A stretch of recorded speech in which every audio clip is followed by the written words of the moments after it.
Pouco sobre a escola socrática, pai da psicologia moderna, sobre a personalidade, a chamada maiêutica socrática, a ironia, era um sistema socrático que ele estudou com seu professor Platão, do quinto século antes de Cristo, sobre um sistema de ética, moral, metafísica, religião, teologia, por que não dizer, de perguntas e respostas. Eram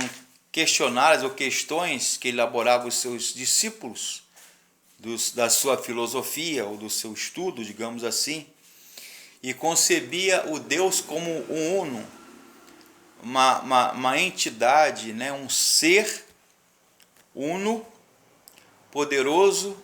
onisciente, onipresente, conhecedor de todas as coisas, que eles chamavam de demiurgo ou fiturgo, um artesão que criou e plasmou, moldou o universo, o homem, os seres, ontologicamente falando, o ser existenciais, morais, que depois vem uma doutrina filosófica chamada deísmo, que pega alguma dessas informações, doutrinas e filosofias e sistematiza uma coisa chamada doutrina dos deísmos, ou deísta.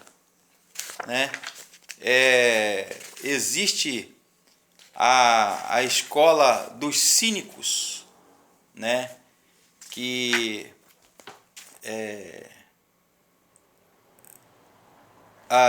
cínico quer dizer kuon, quer dizer cachorro no grego, que eles estabelecem padrões a ser seguidos, como a ironia é a base da escola cínica, digamos assim. Platão, com as suas obras, o mito da caverna, a teoria das ideias, os universais, o conhecimento na área da filosofia, da gnoseologia, na área da praxis, na área da psicologia, na área da axiologia, os valores, a concepção dos valores platônicos. E existe Aristóteles, que também foi um grande expoente na área da filosofia, que foi um grande professor de Alexandre Magno, o Alexandre o Grande. Aristóteles, a sua lógica, a sua metafísica, ou seja, algo que vai além da física, por isso daí a palavra metafísica, ato, potência na parte da física, a psicologia, a ética, chamada de eudemonia, quer dizer, a busca pela felicidade, a política aristotélica, a estética aristotélica,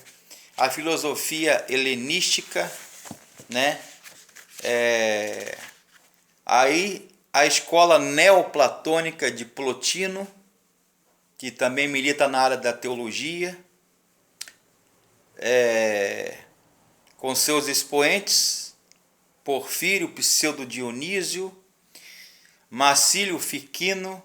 Leibniz, Hegel, Schelling, que mais tarde foram influenciados por essa escola neoplatônica, a escola agostiniana, que dispensa apresentações, com a filosofia de Agostinho de Hipona, Aurelius Agostinus, como é conhecido,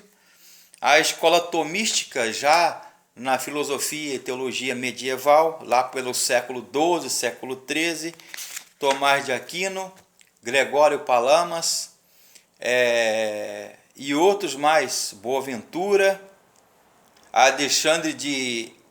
Elis, Duns Scotus, Ockham, Guilherme Ockham, Roger Bacon, Pedro Olive, Mais tarde, influenciado também Etienne Gilson, que é um grande estudioso da escola tomista, a escola de Tomás de Aquino, a escola racionalista, já no período da filosofia moderna com René Descartes, ou conhecido como Cartésios, que é o seu nome de origem conhecido. E essas escolas, elas têm, antes de falar da escola empirista de Francis Bacon e outros mais, já para o século XVI,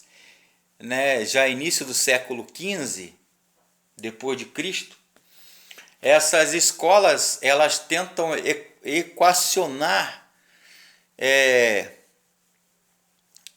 que nós chamamos de ratio e fide, razão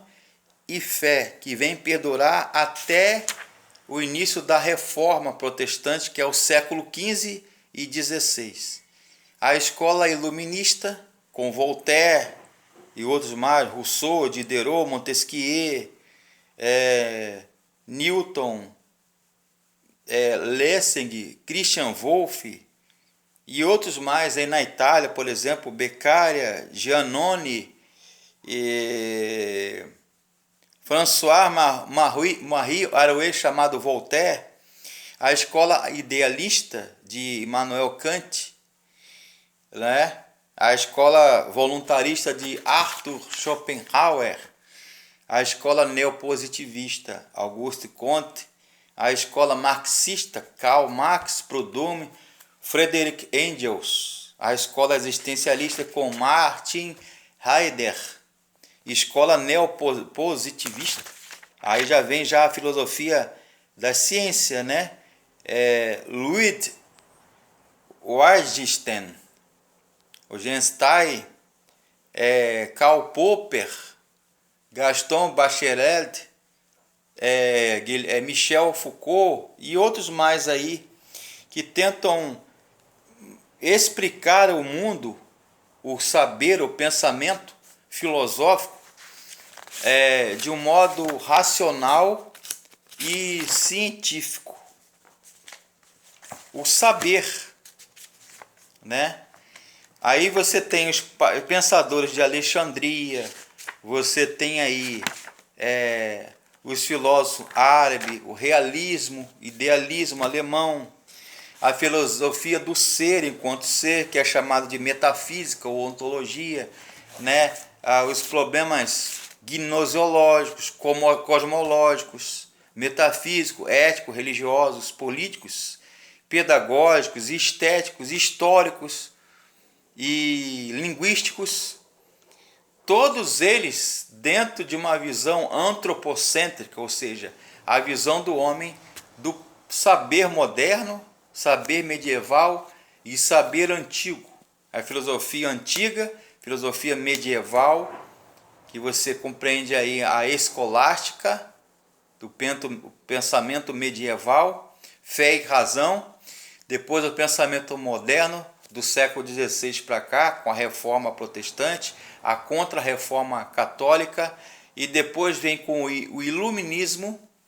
o racionalismo, o idealismo e o existencialismo. Aí você tem aí Albert Camus, Michel Foucault, Descartes, você tem aí Jean-Paul Sartre, Merleau-Ponty,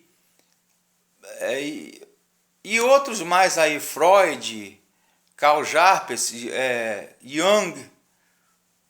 ou seja, Carl Gustav Jung, que era discípulo de Freud, Sigmund Freud, né, pai da psicanálise e a psicologia, enfim. Você tem uma gama, é muito difícil você classificar e explicar em meia hora todas essas escolas filosóficas que foram, e teológicas também, porque não dizer, porque alguns eram filósofos e teólogos e filósofos, né? Filósofos que estudavam teologia e teólogos que estudavam filosofia. E a máxima, né? O lema era Philosophia Anquila Theologiae, ou seja, Filosofia serva da teologia, em que deixou de ter uma visão antiga e medieval que era teocêntrica, ou seja, Deus é o centro do saber,